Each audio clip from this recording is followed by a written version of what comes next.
আসসালামু আলাইকুম। স্বাগত জানাচ্ছি খেলাধুলার আপডেট নিউজ ট্রেন ক্রিকেটে। দরজায় কর্নার্সে ঘরোয়া ক্রিকেটের সবচেয়ে জমজমাট আসর বাংলাদেশ প্রিমিয়ার লিগ বিপিএল। আসন্ন আসরে দল পেতে আগ্রহ দেখিয়েছিলেন 11টি প্রতিষ্ঠান।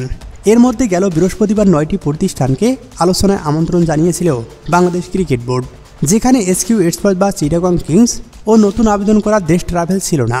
অবশ্য আগেই ধারণা করা হচ্ছিল ঘরোয়া এই টুর্নামেন্টে আসন্ন আসরে দল পাচ্ছেন না এই দুটি প্রতিষ্ঠান।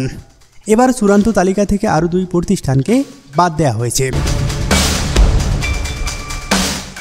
এর মধ্যে নোয়াখালীর ফ্র্যাঞ্চাইজির জন্য আগ্রহ দেখিয়েছিলেন বাংলা মার্ক, তবে প্রাথমিক তালিকা থেকে তাদেরকে বাদ দেওয়া হয়েছে। খুলনা টাইগার্সের মালিকানাধীন প্রতিষ্ঠান মাইন্ডি ট্রিও আসন্ন আসরে দল পাচ্ছেন না, তবে ঠিক কী কারণে তাদেরকে বাদ দেওয়া হয়েছে তা এখনও জানা যায়নি। বিপিএলে গেল কয়েকটি আসরে নিয়মিত মুখ খুলনার এই ফ্র্যাঞ্চাইজি।